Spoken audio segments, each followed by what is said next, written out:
What a dark and crooked thing is man. How subtle in malice, how swift in violence, how loud in judgment and hollow in soul. He can bow his head in prayer and then lift his hand to strike. He can decorate the temple and rob the worshiper. He can speak of righteousness and law and still thirst for blood. He can praise the holy God with his lips and then bargain for the murder of God's only Son. And I, what am I but a son of dust and fury, a bruiser of men, a taker of what is not mine, a beast prowling among the lambs. I haunted the temple not to worship, but to feed on the spoils of the worshipers. I know the tremble of the pilgrim's purse better than the tremble of a leaf in the wind. I know the weight of a coin better than the weight of glory. I had heard his name, yes, and who had not? Jesus, the prophet, the healer, the troubler of devils, the disturber of respectable men.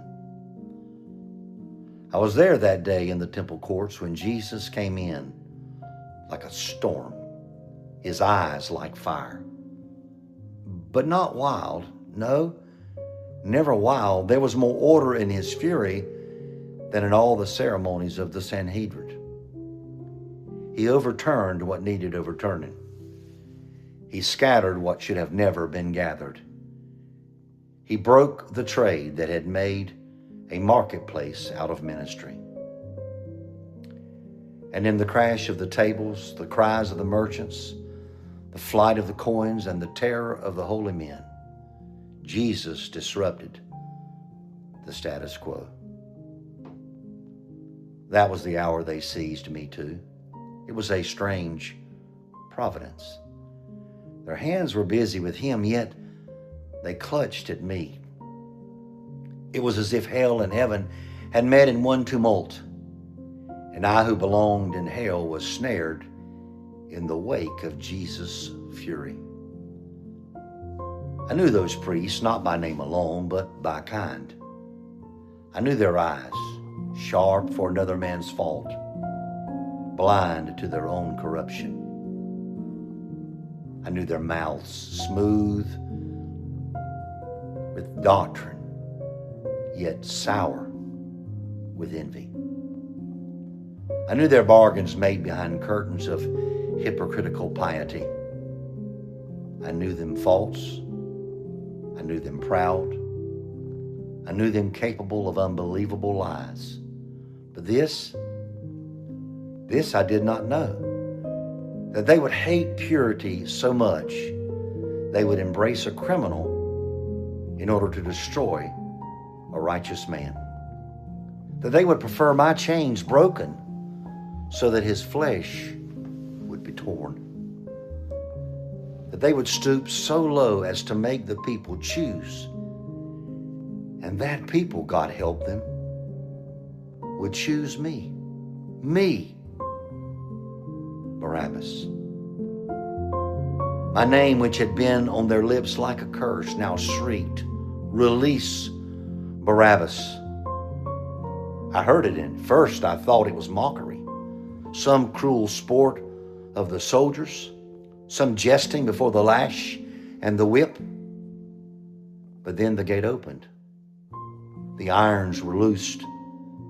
The air of freedom struck my face like a blow. And he stood where I should have stood. I have asked it 1,000 times since yesterday's sun was darkened. Why did I walk free while he walked bound? Why did the crowd rage for my life and his death?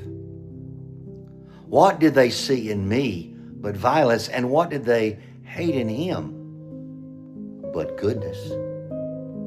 Is goodness such a mirror that wicked men must either smash it or be condemned by their own reflection? I followed them. I don't know why. My feet went after him as though my guilt was drawing me forward through the streets, past the weeping women, past the jeering mouths, up to the skull, Golgotha, a place fit for me, a place with my name written in its dust. Many a night I had deserved such a hill. Many a deed I had done earned such iron, yet I climbed it unpierced, and he climbed it broken. I saw him there. Oh God, if God still hears such men as I saw him there. No curses in his mouth, no fear in his eye, no plea of release born out of cowardice.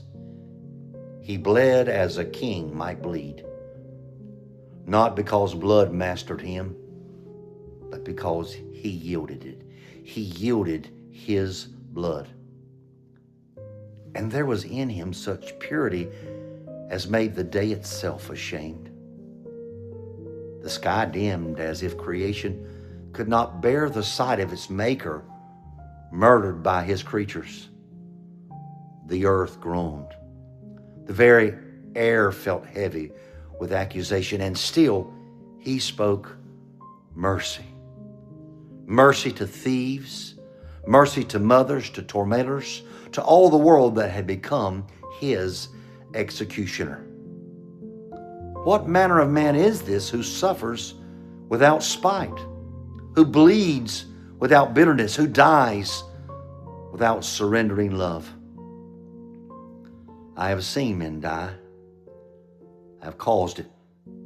There's always some reckoning in the end, some terror, rage, some clutching at breath like a miser for his last coin. But in him there was something undefinable, mysterious, a terrible tenderness, a strength made perfect in submission.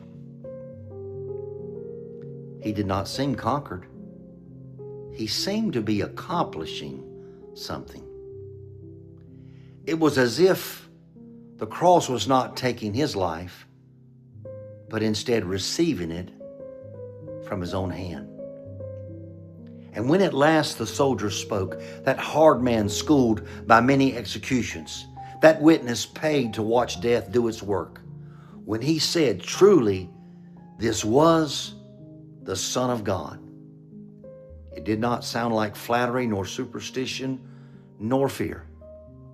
It sounded like a verdict upon the priest, a verdict upon the crowd, a verdict upon me. For if he is the Son of God, then what am I that I should live and he should die?